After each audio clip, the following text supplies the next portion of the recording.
Attention all personnel. Incoming podcast. This is MASH Matters. Welcome back to MASH Matters, the podcast celebrating the greatest television series of all time. That would be MASH. And I am Ryan Patrick. I am a fan of the show, a lifelong fan of the show, which means I've been a lifelong fan of this guy, Jeff Maxwell. Hello, Jeff. Hello, everybody. Please, again, sit down. You needn't do that. You're not going to get a gift under the seat. Forget it. So generous. Yeah. Hey, Ryan Patrick. Yeah. What number are we at now? Is this 148 or how many? It certainly feels that way. I think this is episode 102. 102. All right. And, we were going to have another episode because it's been a while since we've done an episode, Jeff, where you and I just answer listener questions. Yes. That's what we were going to do. But we usually never have an answer. That's the problem. So maybe it's better we're not doing that. Well, that's true. We'll do that again next time, we promise. But, when you have an opportunity to talk to MASH royalty, you take it. And that's what we are going to be doing today. Jeff, would you please introduce our special guest? Well, I'm very happy to introduce this gentleman because he is one of the unsung heroes of the television show MASH. This guy was one of the PA announcers, and his name is Sal Viscuso. Sal, welcome to MASH Matters. It's very, very wonderful to have you here. Thank you, Jeff. Thank you very much. It's really a treat to be here. Really? And honestly, so far, is it all right? Yeah, it is. Well, it is really fun to have you here because so many people have asked, hey, when are you going to have a VA guy? When are you going to have Sal Viscuso? And, as I said to you in an email, I think that Ryan and I had just talked about reaching out to you and say, hey, come on, let's do this. Mm-hmm. Oh, and the great. Very next day, we get your email. That was really spooky, really, really wild. Have you reached out to the other uncredited loudspeaker announcer, Mr. Todd Sussman, yet? Not yet. No, he was on the list. We wanted to talk to you both. Mm-hmm. That's great, Jeff. Yeah, we will eventually do that. I hope he'll come on and have a good time. Like, hopefully we're going to have. Yeah, Oh, I'm sure he will. So how the heck did you start getting that role on MASH? I'll tell you exactly. In 1974, the very first job I had gotten was the movie, The Taking of Pelham 1, 2, 3. It had just gotten released. It was a big hit. I was in New York, and Juliet Taylor, great casting director who cast most of Woody Allen's pictures, she and Gretchen Rennell were at Marion Doherty's office. And they called my agent in New York and said, I want Sal to come in and meet this guy.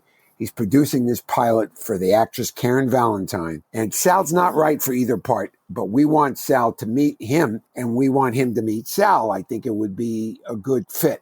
Burt Metcalf was his name. I knew nothing about him. So I went in, I read, and he told me, no, you're not going to get this part. But if you ever come to Los Angeles, you're a very talented young man. Thank you. And I'll do what I can to help you. So my girl at the time, who then became my wife, who's not my wife anymore, but we're best of friends, FYI, Tess, her parents lived in the Bay Area. So we flew out for Christmas. And I had the thought of maybe coming down to LA and seeing if I can get some work. So I had a place to stay. And right before we decided to do that, I wrote Bert a letter. He was at Fox. And I still have the letter with the 20th Century Fox logo on it. You could imagine how much it meant to get that. Mm-hmm. And then he reiterated, he said, look, I can't promise you anything immediately, but truly, if you ever come in and I do have something for you, I will put you to work. I came out. I got a pilot. I went back to New York, found out it was a series. We moved out of New York in the middle of the night. We shot the show. It got pulled off the air after 5 weeks, but I stayed. In the following year, which is now summer of 76, I believe the bicentennial summer, I got a call from Bert saying, would you like to come in and do this little part? And so I went in, I did this. I was a wounded patient. I don't really remember much more than that. I was on my stretcher, and then a second later, 3 guys are laying on top of me. I used to wake up every morning like that when I was a boy. I had to sleep with my brothers. I'm not going back in that ambulance. It's too dangerous, and I'm not getting in any chopper. Well, all right. We'll send you back on a nice, slow, safe ship. You'll see your family in, 3 or 4 months. 4 months? About that. When's the next ambulance leave? In an hour or so. What's holding it up? And then next thing you know, he said, I want you to come back again, but you're not going to be on camera. You're just going to do this little recording. I got, okay, fine. Yeah. And I drove over to Fox. I did this thing. I think Alan even directed, Alan Alda directed it. And that was it. And then about 3 days later, he says, hey, I got another minute I got to fill. Could you come back again? And that's how the whole thing started. Wow, that's great. So when you did those announcements, did you do them one at a time, or did you do like 6 of them in a day, or how did No. Usually if they were short on a show, he'd call me up and he said, I got a few seconds here and there we got to fill. Could you come in and we got to record something? I said, yeah. So that's basically how it came about. I don't think I ever recorded a number of episodes. I literally think it was as they were in editing and they were in ADR and they thought, you know what, we got some time here. And they would write something for me to come in and do. So yeah. And look, this whole gig wouldn't have started if Todd hadn't been fortunate enough to get a TV series. I think he played like some barnstorming pilot. I don't really remember anything else about it, but he wasn't available. That's how I got to do it. Yeah. I remember, some years ago when I was auditioning for commercials, and I think you and I ran into each other. Yeah, we did somewhere. But also Todd Sussman, and back then I was real involved with my hair. I liked big poofy hair. I couldn't do it on MASH, but anywhere else I kind of walked around with big poofy hair. So I didn't look like I should have really when I went into most of these auditions. Yeah. Yeah. But whenever I'd walk into the room, because Todd Sussman used to be on every damn commercial that was on television, and I'd walk into the room and he would be sitting there and I go, to heck with it, and I'd leave. You left? I'd leave, yeah. It's gonna go to Todd, what the heck? And they didn't like my poofy hair, so I was dead. Well, you weren't destined to be a quote unquote commercial actor. You had being on MASH and being on, almost half of the episodes. That's a pretty wonderful credit, buddy. You got that for life. And all three of us know how great the show is, obviously. And we're lucky. I mean, it's provided us a kind of an annuity like no other job I ever did. I got paid 1/10 on MASH of what I got when I became a regular on Soap. And because Soap was on tape, which was the other union at the time, it didn't make the kind of money that we made because of the Screen Actors Guild. And MASH has proven to help me out a lot of years, man, where it's been lean. I can't complain. I mean, you could say you too, right? Right. Absolutely. Yeah. Every few months we get checks. It's not bad. No, it's I don't send it back or anything. I keep the money. No, you better, brother. Yeah. You better. So the PA announcer is uncredited. Yeah. Why did you never get credit? The weird thing is, it never occurred to me to even ask Bert. Huh. And get this. There was a show on Adult Swim in the last 5 years. Yes, I was hoping you were know where I'm going? Yes, know where I'm I going do. with this? Yes, I wanted to ask. Why don't you tell everybody where I was going with this? Well, there was a show called Children's Hospital, and I used to watch it. It was a very absurdist, weird, funny, short TV show on Adult Swim. And there was a voice that would come over the loudspeaker. The voice belongs to actor Michael Cera, who was on Arrested Development and has done a lot of other things. Yeah. It didn't dawn on me what they were doing until I was watching the credits. And Michael Cera, his character is credited as Sal Viscuso. I know. That's great. And I can't tell you how many people wrote me and said, you really should contact that producer. I don't remember his name. Rod somebody or Rob? Oh, is it Rob Corddry? That's it. He was one of the stars of the show, too. Yeah, and he wrote me back and he said, I'd love to use you. I hope you don't mind that I did this. I said, no, not at all, but I'm still alive. Why don't you take advantage of that? But nothing came of it. Nothing came of it. I know I got a kick out of that. And look, I loved it that occasionally in the TV Guide crossword puzzle, I would come up as that 3-letter SAL blank voice on MASH. But my family dissed it because you never made the New York Times Sunday crossword puzzle. Oh, yeah. I know. It never ends, does it? Never quite right. Yeah. Gee whiz. But it was a funny coincidence, I thought, too. Wow. I haven't met Michael Cera. I look forward to that day. I'll tell him. Oh, yeah. Absolutely. Hey, I meant to ask you, Jeff, Have there been conventions that you've gone to and signed autographs and stuff? That's something I've never, ever done. Do you do that? Yes, I have. Just recently, as a matter of fact, Loretta Swit was very instrumental in trying to convince me to do it. Good. And she sort of set it all up, and I did it, and I did 3 of them. And it was a lot of fun. It's a very eye-opening experience because you get a chance to look at people in the eye, and they get really emotional about how important and how impactful MASH was to them in their lives. Wow. And, they get tears in their eyes, and I get, wow. And, Ryan, we had the 50th anniversary of the debut of MASH in September. Whoa. And Ryan flew out to Los Angeles, and we went out to the ranch, and a whole bunch of people came out there. And Ryan, you experienced that too, didn't you? Where people really got emotional about their involvement. It's amazing. Really it's amazing. Incredible. I mean, one thing that's really been eye-opening doing this podcast is how deep an emotional connection people have with this series. Oh, yeah. We read a lot of listener messages and emails and play voicemails and things like that. And so some of these stories will just tear your heart out, so what some of these people have gone through and how they credit MASH for getting them through and giving them a path in life and giving them a career choice. And I believe that. It's amazing. Yeah, it's really something. So, yes, if we can do an autograph show together, that would be a lot of fun. I would love that. I would get a kick out of it because I've never done one before. So it would be a trip. The idea of selling an autograph. Yes, I had some reservations about it as well.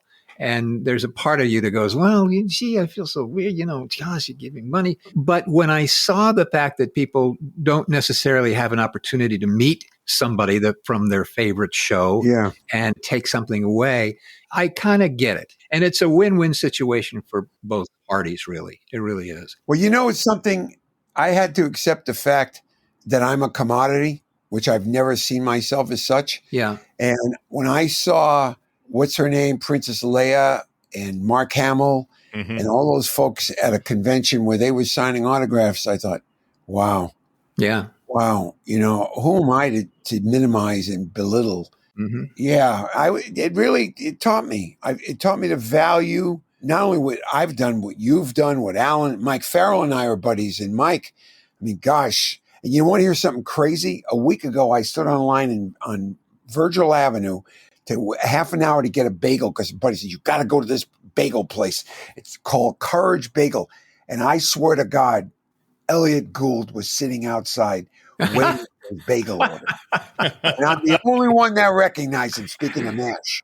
Yeah. Gosh. Elliot Gould, right? Yeah. Right? Yeah. That's wild. Where's the bagel place? What's the name of it? South Virgil. It's called Courage Bagel. Go online and order because if you don't, you will wait and they will only sell you 6 bagels. They're open Thursday to Sunday. And I was so annoyed by the time I got to the window. I said, well, I had like half a dozen of these. They go, oh, no, you can only order more than 6 online. It prefers 72 hours, but 24 hours works as well. So Courage Bagels, 777 South Virgil. We have done very well. We should get a whole box of bagels for that. That might be our first sponsor right there. I think so. All right. Well, you want to hear funny? Speaking, listen, you should do that because years ago I recurred on Lois and Clark, just briefly, and it was a character that traded. I was an informer, and he traded information for food, which was crazy because I was thin as a rail. But one episode, they had me eating Chinese food from a phone booth. And so I said, I'm eating slippery shrimp from Yang Chow. And nobody at the network realized it was downtown LA on Broadway. I didn't have to buy any food at Yang Chow for 5 years because I plugged it. That's very cool. I mentioned their slippery shrimp. You sent me a really terrific, a couple of recipes. So you're a food guy, huh? Are you a food guy? Because I'm a food guy. My dad was a chef. He had an Italian restaurant in Brooklyn called the Genovese House in the 50s. It was in a very upscale Jewish neighborhood, and I was there occasionally helping him peeling garlic. It was when I was really super young, and it was a great place. And all my memories of my dad, because he left when we were young, was around food. And my mom did the cooking because, when dad was gone. And I emulate, most of my recipes are from my mom, or from my Nona. She's gone now too. Her mom. So yeah, I cooked. And by the way, when I was working regularly back in the Stone Age, I got offered my own cooking show, and I turned it down like an idiot. Could you imagine Oh boy. how Yeah. everybody is doing everything now? But I had to. Hey, you'll love it. I had this idea. I'm an actor. How could I? Yeah, right. Yeah, right. Yeah, right. Thank Yeah, you very right. much. Good night. Thank you. Well, I did write a cookbook in 1997. You did? Secrets of the Mashed Mess, The Lost Recipes of Private Igor. Really? Yeah, and it was. Oh, wow. I got to get it. Well, hang on. It was on sale for a number of years, and then a weird thing happened with the publisher, and it began to be printed in a very awful condition. And the publisher lost the files, and it was a big, long story, and I won't bore anybody with, but I eventually got the total rights to the book. Great. And I have been restoring the book because it was really insulting to anybody who bought it. So it's about 2 weeks away from being restored. I want it. And I'm going to put a bunch of stuff in it. And your meatball recipe, boy, would it be good in the book. Gosh darn. You can use it. Yeah? Can we put it in there? It ties in with MASH. And brother, you absolutely can use it. No, I'm going to do that. If you want to do that, I'll be happy to do it. Well, in one of the appearances you made on MASH, you were Sergeant McGill, so it could be McGill's Meatballs. Hey, I think I was involved with black market stuff in that as that sergeant, wasn't I? There were 2 episodes where you were basically kind of shifty. Yeah. You made 3 appearances on screen. One in Dear Sigmund, that was your first one. Yeah. And then post-op is where you were Sergeant Raymond McGill. Maybe I don't have to go, Doc. Put a few good marks in that chart and you'll be swimming in whiskey. I didn't bring my trunks. I'll let you borrow the camera. You'll take so many pictures of yourself, your wife will think you're back home. Sorry, McGill. Oh, come on, Doc, please. How am I going to make any money in Jersey City? They say America's the land of opportunity. Sending me home, huh? I heard you doctors had no hearts. And then Corporal Benny Bryant in Tea and Empathy. And that one is the one where you tell Father Mulcahy where the hidden stash of black market penicillin is located. Yeah. But hey, I didn't do the actual stealing. They just paid me to stash the stuff. Stash it? Where? Under the temple bell at the burnt-out village school. Oh, I see. Well, if you want his forgiveness, you're going to have to right the wrong. Oh, I'd love to, but I got a plane to catch. I'll work on it when I get home. Is there anything else you wanted to talk about? Let's see. Drinking, fighting, fraternizing, black market. Nope, that's it. But you know what's funny? The first one I did, he was a sympathetic, good guy. Yeah. And then I guess the longer they knew me, because of my Brooklyn dialect, they immediately, oh yeah, he's perfect for these kind of shady guys. So I kind of got typecast on the show. And had I continued, they probably would have found more bad guys, which brings me up to the fact that, Jeff, you were lucky you played the same character. Mm-hmm. We were lucky that if we did other shows at the time, we could come back as different characters, which really doesn't happen anymore now. Mm-hmm. No. I did 4 different Barney Millers as 4 different characters. Did you really? Wow. Yeah. Wow. And Danny Arnold ended up writing a couple episodes for me specifically, but it was always a different character. And we were lucky, really we're lucky. I have a question of you, Jeff. Did you do a lot of other TV episodic stuff while you were on MASH, or did you just concentrate on MASH? I did do other things while I was on MASH. I did, but the concentration and the focus was really on MASH, and that's where most of the time went. It really was. That's good. And it's just, I have a question for you. Our experience of being on that set with the kind of people that we were around versus other sets. Do you have a sense about, can you share anything about what was different about being on MASH as opposed to another television show? That's easy.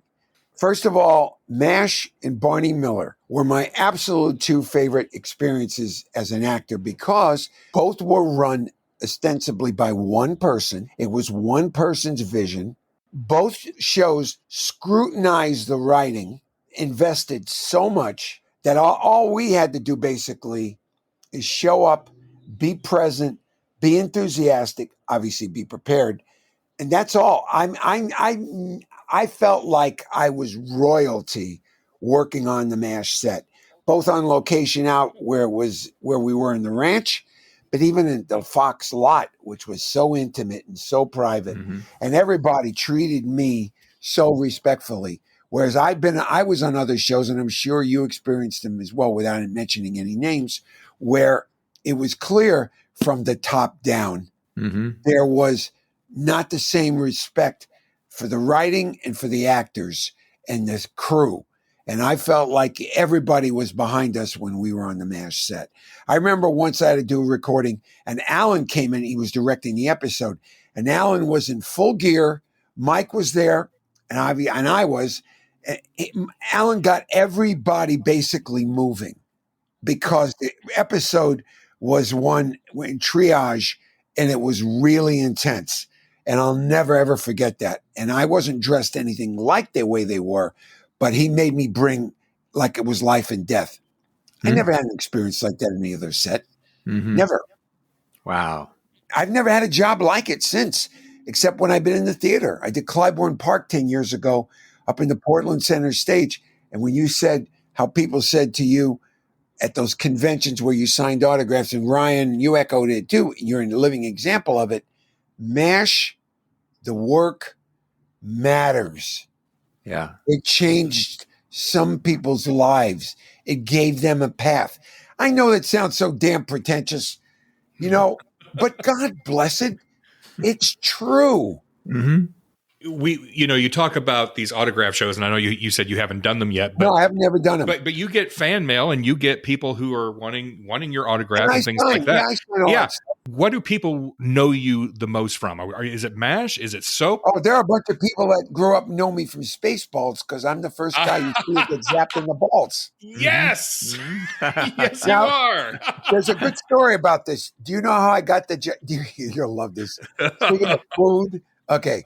The Montefuscos that I did, the short-lived series on NBC, was in 75.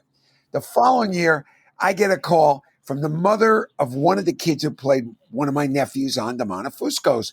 And her kid went to high school with Carl Reiner's son, Lucas. And Lucas was telling this woman, Terry Panassi was her name.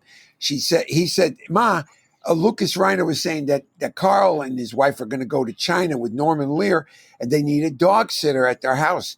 And Terry thought of Tess and me, and we went over and met Carl. And here's Carl, the Jew from the Bronx and Brooklyn, Sal Viscuso Italian. We start talking about food right away. And I mentioned to Carl that I made homemade pasta. And Carl says, "You do you?" I go, "Yeah." He goes, "You want to cook for me and my wife Estelle and a few friends?" I said, "Sure." And he says, "Okay, hold on a second." He got up, he went to his desk and pulled out his roller desk. You'll tell people what that is. And he says, "Hello, Mel. Are you and Annie free on Saturday night? I got this Italian kid actor guy, Sal Viscuso, who says he makes fresh pasta." "Okay, great. Don't bring anything. Just come." Hangs up the phone. "Hello, Dom," as in Dom DeLuise. "You and Carol free on Saturday night?" Blah, blah, blah, blah. "Yeah, you can bring your mother from Brooklyn." Okay. 3 days later, Rodeo Drive, Tess and I are cooking in Carl Reiner's house. And who shows up? Mel Brooks, Annie Bancroft, a.k.a. Mrs. Robinson from The Graduate, upon whom I had a crush. Didn't we all? Yeah. And Dom DeLuise, his Italian mother who barely spoke English, and Dom's wife, Carol. And I cooked for them. And out of that dinner, thank God they liked my meatballs and my lasagna. I got 3 movies out of it. I got Spaceballs, of course, in 87, 11 years later. I got Fatso, the only movie Annie Bancroft ever directed. Yeah. And I did World's Greatest Lover that Gene Wilder directed, and Gene wasn't even at the dinner. So I can't reiterate enough. They liked my food, apparently, and I guess they liked me, too. If either one of those had not been up to par, I wouldn't have gotten those 3 movies, I'm sure of it. And when I got Spaceballs, I'll never forget it. My agent was trying to negotiate more money, and Mel called me directly. He says, "Tell him to quit busting my chops. You're in the first desk. You're Sergeant Rico. You're getting a lot of coverage because I don't know when the hell I'm going to need you. You're going to get $2,500 a week. I'm sure you're going to make a lot of money from residuals. Now be quiet. Just go over there and sit." And that was my experience with Mel for 5 weeks on Spaceballs. Yes, great. Oh, great. wow. My cooking, Jeff, Ryan, my cooking. Yeah. Hey, there you go. See, food. It's all about food, isn't it? So at the same time you were working on MASH, you were also working on soap, correct? Yeah. Oh, by the way, I got my last on-camera MASH as I booked a series regular on soap. And Bert says, I can't use you on camera anymore, but you're going to continue to do the voiceovers. Gotcha. That's what happened. Your character on Soap was a little controversial. Father Tim. Yeah. Yeah, we almost didn't get on the air because the religious conservatives in the country had gotten this story. I don't know where they got it from. None of them read the script.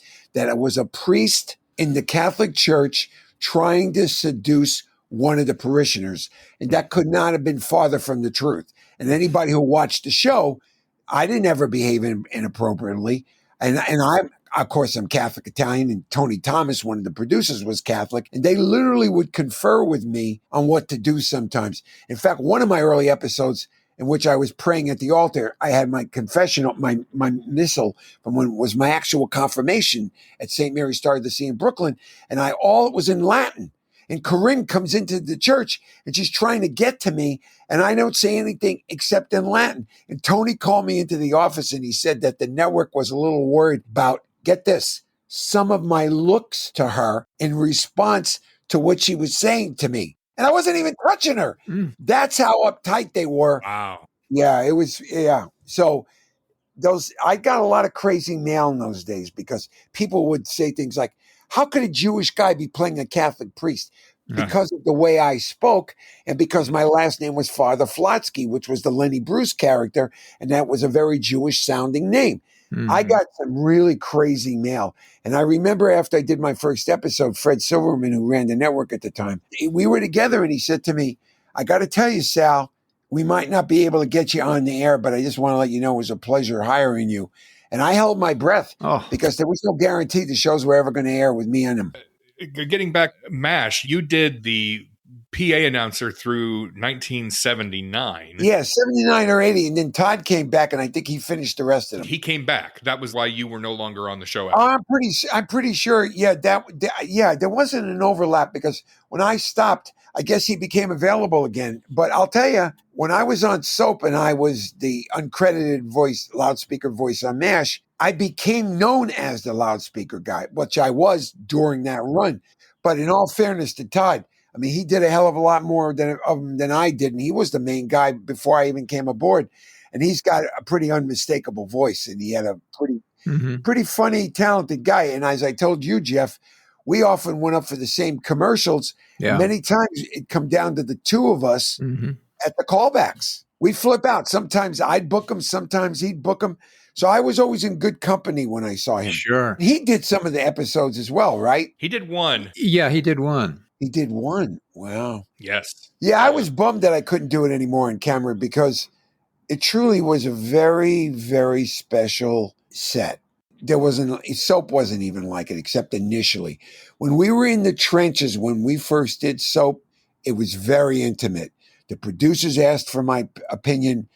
I really loved it. And Susan Harris was the person who created all my episodes, at least most of the ones that I did. So you had one vision. You had Larry Armash, you had Susan on Soap, and you had the late Danny Arnold on Barney Miller. And it was not done by a committee. It was done by one person's vision. We were very spoiled, very, very spoiled. And now I can't even imagine what a lot of these network TV shows are like, or even the streaming ones. I really haven't done any streaming ones. But you are still working. You still make a lot of appearances on. I do, thankfully. But as at this day and age, there's fewer calls for older white men. Because let's face it, a lot of people have been marginalized and haven't had a seat at the table. And although I don't feel like retiring, I have to say it's more challenging, even with more outlets and there's more content. It feels like there are a lot more people competing for as many of the newer jobs. Jeff, do you experience that as well? You know, I kind of got into writing and trying to raise money and make movies and sell my own television shows. So I sort of kind of got away from auditioning. Good. And doing it. I mean, I love it. If somebody called me up and said, hey, you want to do this? I'd say, sure. Yeah. But it's not my focus right now. So Have you had to do self-taping as well? I haven't done that. No. I've recorded professionally. There's a guy in the Valley who's just great, everybody. Talk about plugs. Joe Kell, Kell. He's in North Hollywood. He's not listed, but if anybody writes in, I can tell you where to find him. And he's got a great operation and not only looks great, I mean, he makes you feel like you're on a movie set. He's a former actor, and I've gotten some success. I did Lyle the Crocodile, which has been out in the movies in the last few months with Javier Bardem. Yeah.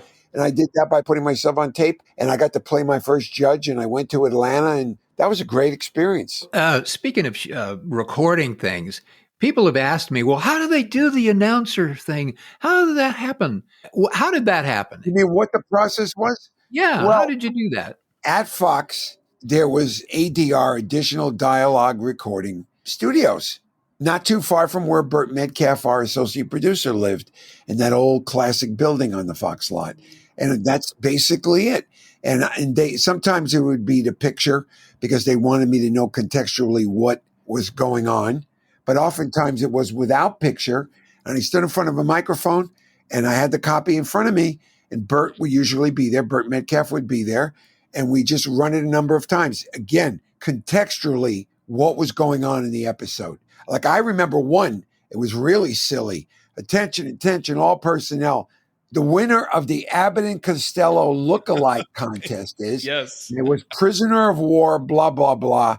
And it might have been Jamie's character as well. Yes. Yeah, but it wasn't always crazy like that. Sometimes it was pretty, attention, all personnel incoming wounded. I mean, a lot of times it was pretty serious stuff, but I like the funny ones because it was a little looser in the studio, but when it was heavy, it was all business. And how long would that usually take? Oh, under an hour. Under an hour. Yeah. They didn't do it. Usually Burt, when he would tell me what the tone of it was and the way he would describe it, thankfully I got it pretty quick. Mm-hmm. So we didn't belabor any of the sessions. Yeah. But none of them ever really went on too long. I don't have any memory of that. And equally, when I shot the show, I don't ever remember any of the days being exceptionally long. How was it? How was your experience on it, Jeff? Sometimes it would be all day, and sometimes it would be, half an hour, depending on what the scene was and all that kind of stuff. So, Do you remember the director Charles Dubin? oh yeah, I love Charlie. Charlie directed me, and wasn't he blacklisted? Yes. Yeah. Yeah. We had his daughter on the podcast talking about him and his life story. And You did? Yeah. Wow. It's fascinating. Yeah, the three episodes I remember, Alan directed one, Charlie directed one, and I should remember who the third person was, but yeah, Charlie was great. I worked with him on another thing. He was great. Yeah. Kind, elegant, gentle man. Yeah. He was a terrific guy. Hey, I have a question. Did I answer your question about how we did the voice, how I did my announcement? Yeah. Yeah, absolutely. I forget that people don't know, and you're right. They're curious. They want to know. Some people think, did they do it on the set? Did they do it right there where the radar was and the microphone? And I say, no. But now they're hearing it from you, which is very important. We always recorded in the booth in the studio. I never got to record it live. Mm-hmm. Well, and that brings up an impossible question. There is no correct answer, but I'm curious what your answer is. Where the heck was the PA announcer in camp? You mean where was the actual loudspeaker? No, I mean, where was he to speak into a microphone? Because, you had Radar's office, and there were times when we as the viewer were in Radar's office when the guy on the loudspeaker starts talking. Okay. So where was he? I had my own tent. Okay. All right. Not allowed to go any further than that.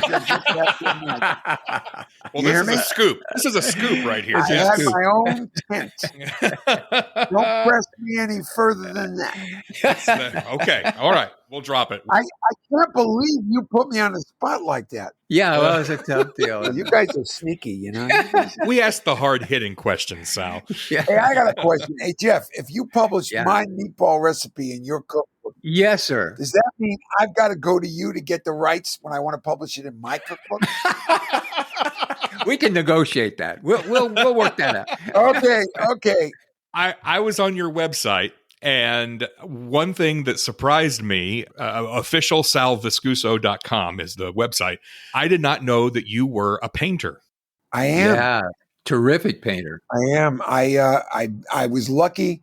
Do you guys remember the early Gary Shandling show, It's Gary Shandling? Oh, yeah. Yep. Yeah. And one of the regulars was wonderful actress Molly Cheek, who was his next door neighbor. Mm-hmm. She was like Kristen Wiig, that caliber. Yeah. And Molly and I got together, and Molly for Christmas, one of our first Christmases together, gave me a Christmas present, which was an art class of my choice. Oh. And I never painted or anything, but she knew how much I loved art. And she said, I just think this might be of some interest to you. And sure enough, and I was fortunate enough to go to UCLA, which is where I took my first class, with a teacher who's still alive. He's almost 100, named Joe Blaustein. And Joe Blaustein, as I told him very recently again, you gave me eyes with which to see for the first time.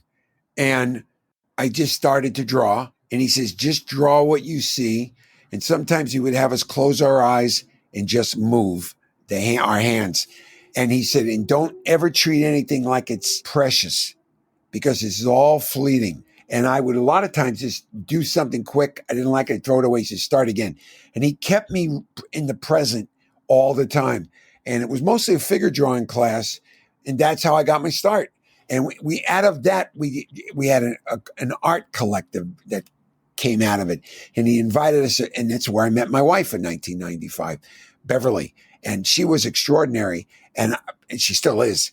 And I was so intimidated by her work, I couldn't really talk to her, and I would just stare at her secretly. And after 6 months, I finally had the courage to ask her out because she blew me away with her work. Her work is it's Edward Hopper-esque. Oh, yeah. And she would depict people. I know you asked me about my painting, but I can't help but talk about my wife. She would paint people in activity. Even though they might be with other people, the work made you feel like each person was in his or her own world. And her palette had a very similar kind of tone as Edward Hopper's. There was a gravitas, if you could apply that word to a painting in colors. I hope it makes sense. Does that make any kind of sense? I'm a huge Edward Hopper fan, so yes, it makes total sense to me. Yeah. And I was drawn to her work. Her work pulled me in. And one of the great things about Joe, which I try to apply to whenever I look at anything art, or when I read, or when I go to a movie, is allow your eyes to go with what pulls you into the work. So when I go and see someone in a play, whether I know their work or I don't, and they ask an opinion, he or she, I try to take note of where I was pulled in and focus on that. And out of that, the conversation can expand, as opposed to sitting there like I'm some high and mighty critic. Well, I had trouble with, which is kind of being in LA, and I'm sure you experienced it too, Jeff, where it's the cool thing to be critical. Mm-hmm. And I never learned how to be cool like that. Yep. I try to find things that move me and build on that. And I'll tell you, the person who asks you about their work, it helps them more, because I wasn't there directing them. Who am I to criticize what they did after they worked in a rehearsal room 6 weeks, 7, 8 weeks? And it's helped me to be less critical of my own self, even though I'm extremely critical of my work. There's a Cezanne quote that Joe Blaustein had shared with me. Apparently, Cezanne spent 119 hours on a portrait, and they asked him what he thought. He said, I'm not entirely dissatisfied with the shirt front. I will allow myself that. Yeah. Okay? Yeah. Including this podcast today. If I ever listen to it, I may go so far as to say, yeah, it's okay. I sound like an idiot, probably. I probably didn't answer Jeff and Ryan's questions. I probably wasn't very articulate. God knows. God knows the letters they're going to get. Who was that guy again? Let's bring in another guy. The other guy. Why was he on? Where's that Todd Sussman? How come you didn't bring Todd in? on it. Do you and your wife paint together, or do you have separate? We have painted together. We have a studio, but the problem is, I like listening to Springsteen, and she likes listening to Rostropovich play the cello. Okay. So out of respect to my wife, I paint when she's not in the studio. No. You follow? Yeah. I invite people to go to your website and check out the paintings. Again, that's officialsalviscuso.com. We'll put a link to that in the show notes. I know you're on Instagram. Is there any other place where people can connect with you?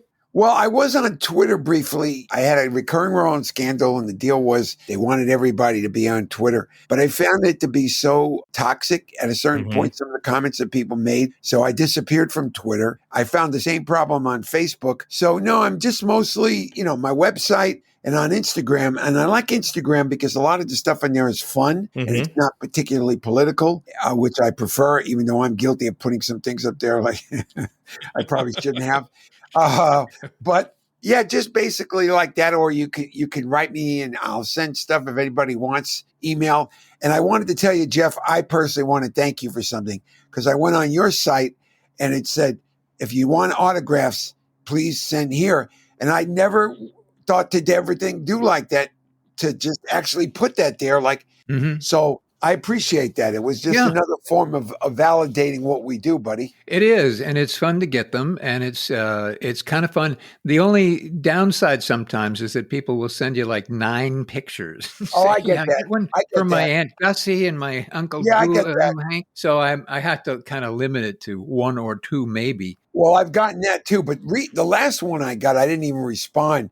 It was a form letter, and if anybody's listening, I would suggest they do not do this, because I will put it in the garbage. You ready? Hi. And then it was a standard, your work means so much to me. And then I don't even know if it mentioned any particular credits, and I'm not exaggerating. Yeah. There were 10 blank, glossy, 3x5 shaped cards, and they wanted me to just sign them. I tossed it in the garbage. Yep. I honestly was put off by that. Sure. I like it when someone takes the time, like you guys were saying, your work mattered. They're very specific about how it mattered. I've gotten some beautiful letters over the years, and I'm sure you've had experiences from your work where people have said to you, your work has mattered to me this much. Those letters really stand out, and I've actually kept a few, a couple of 3. Yeah, absolutely. They inspire me. Sometimes I get down, and when it happens and I go back and I look at my 50 years in the business, I thought, yeah. And look, I first started pursuing acting in college after being moved by the late Ivan Dixon's performance in a TV movie called The Final War of Ollie Winter, where he was a Vietnam veteran. It came out in the spring of '67, and it was on CBS.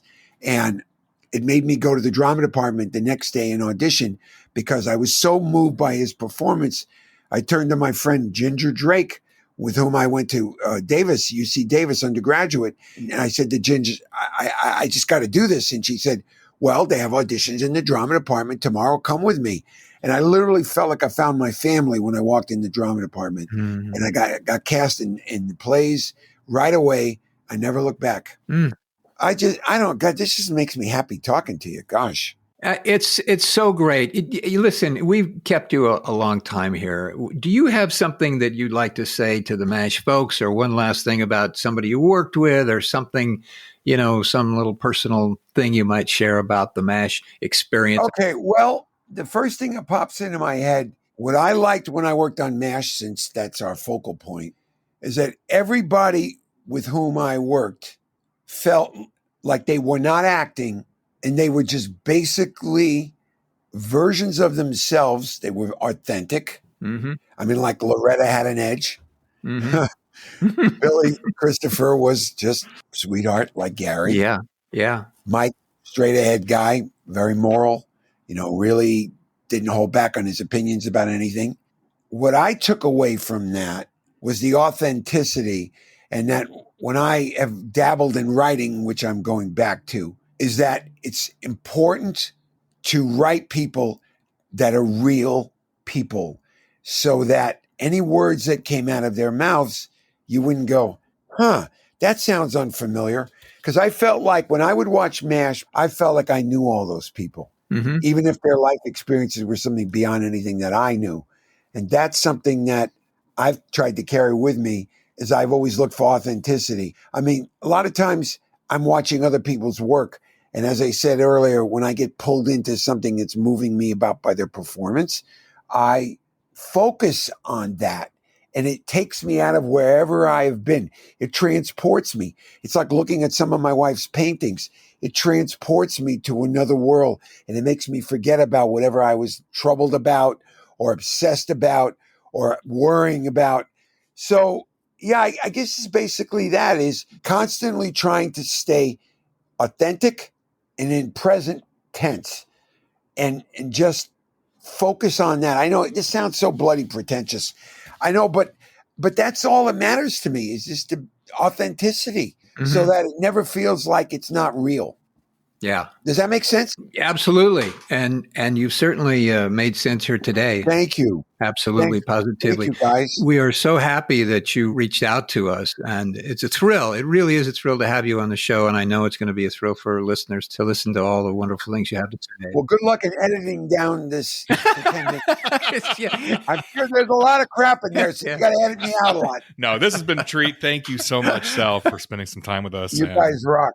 You guys are the best. Thank you both. And again, this episode has been brought to you by Joe Kell in the Valley and Courage Bagel on Virgil Avenue. Yeah. And my favorite Italian restaurants, Angelini Osteria, Da Pasquale, Marino's Osteria Mama, and pizza down at Chris Bianco. And you know who Chris Bianco is. So if you go to Netflix and then you click on Chef's Table and you click on pizza, he's the first guy that they interview, and he's a sweetheart, and he's in downtown L.A. Chris Bianco from the Bronx. Cool. Nice. All right. This episode was also brought to you by Sal Viscuso's Meatballs. I have to throw that in there. Very important. Thank you very much, which he insists on using only imported Romano, but don't ask for imported when you're in Italy. Okay? All right, you guys. Sal, it's been great. Hey, thanks for tuning in. Thank you for listening. You can find us on Facebook, Twitter, Instagram, YouTube. You can email us, mashmatterspodcast@gmail.com. I'll see you soon, buddy. Okay, you're great. Absolutely, Sal. Thank you. A true pleasure. Okay, cool. Bye-bye. And until next time, here's looking up your old address.